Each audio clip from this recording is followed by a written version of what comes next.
Você pode estar olhando para a coisa errada e eu vou te mostrar porque o que está acontecendo agora no Golfo Pérsico não é uma crise comum, não é mais uma tensão que aparece no noticiário e some em 2 dias. Isso é diferente e os números provam. São mais de 10 mil soldados americanos posicionados, mais de uma dezena de navios de guerra, dezenas de aeronaves, 6 embarcações mercantes que obedeceram à ordem imediatamente, 10 navios forçados a recuar em poucas horas, sem negociação, sem aviso diplomático, só força. E enquanto você tentava entender o que estava acontecendo, em Teherã alguém percebeu uma coisa que muda tudo. A carta mais poderosa do Irã estava sendo arrancada de sua mão. Vamos por partes, porque para entender o tamanho disso tudo, você precisa entender o que é Hormuz. Imagina um corredor estreito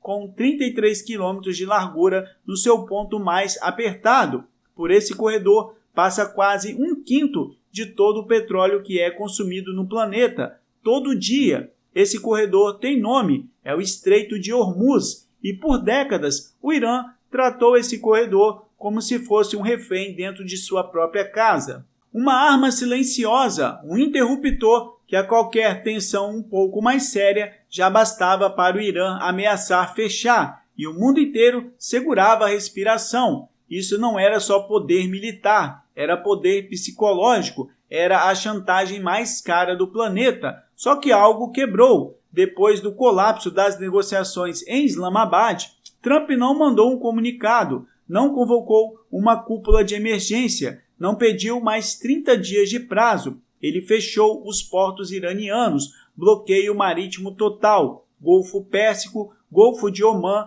em torno de Hormuz, tudo ao mesmo tempo. E o que o mundo viu em seguida foi um sinal claro. Os Estados Unidos pararam de ameaçar e começaram a agir. E isso tem uma diferença enorme, porque ameaça qualquer um faz, mas ação tem peso, ação tem consequência. E essa ação mandou uma mensagem que não precisou de tradutor. Mas o bloqueio é só a camada de cima. Por baixo tem algo mais profundo.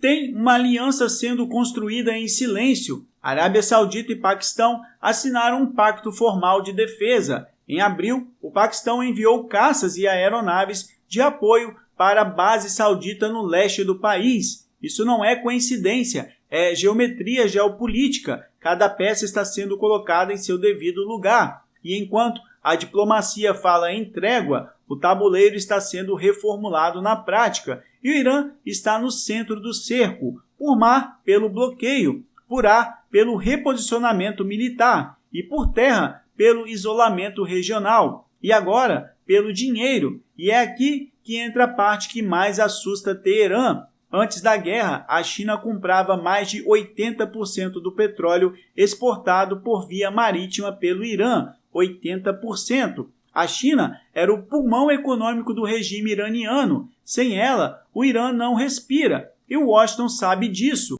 Por isso, as sanções agora miram também os compradores, miram os bancos chineses que movimentam dinheiro ligado ao regime. Se a China não pode mais sustentar o Irã sem pagar um preço alto, o fôlego de Teherã diminui rápido. Mas aqui está o detalhe que ninguém está falando abertamente. A China não é uma simples observadora nessa história. A inteligência americana indicou que Pequim se preparava para entregar novos sistemas de defesa aérea ao Irã por meio de terceiros para esconder a origem da remessa. E mais, o Irã teria usado um satélite espião chinês para monitorar bases americanas no Oriente Médio durante essa guerra. Não é prova de uma aliança formal declarada, mas é pesado demais para ser coincidência. É como se fossem 2 jogadores de pôquer sentados em mesas diferentes, mas com as mesmas cartas na mão e fingindo que não se conhecem.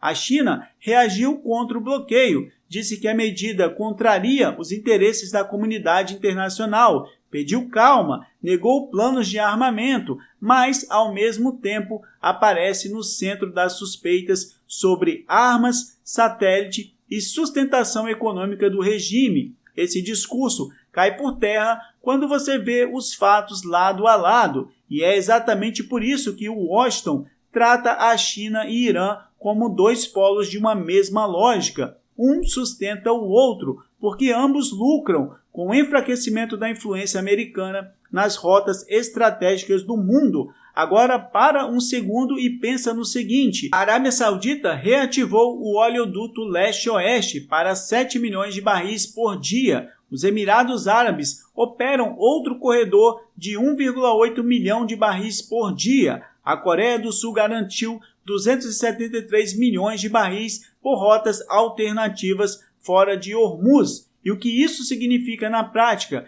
Que a arma mais poderosa do Irã pode estar perdendo força. Por décadas, fechar Hormuz era o botão de pânico global. Agora, o mundo está construindo novas rotas para não precisar mais passar por ali. Quando você tira o poder de um interruptor, a ameaça de apertá-lo não vale mais de nada. A trégua ainda está de pé até o dia 22 de abril. Frágil, qualquer novo ataque pode reacender tudo. O mercado ainda treme, mas o quadro está claro. O Irã está sendo pressionado de todos os lados, ao mesmo tempo, pelo bloqueio naval americano, pela aliança militar entre Arábia Saudita e Paquistão e pelas rotas alternativas que retiram o poder de Hormuz, pelas sanções que sufocam o financiamento chinês. Isso não é operação militar convencional, é um fechamento de espaço calculado, coordenado, silencioso onde precisa ser silencioso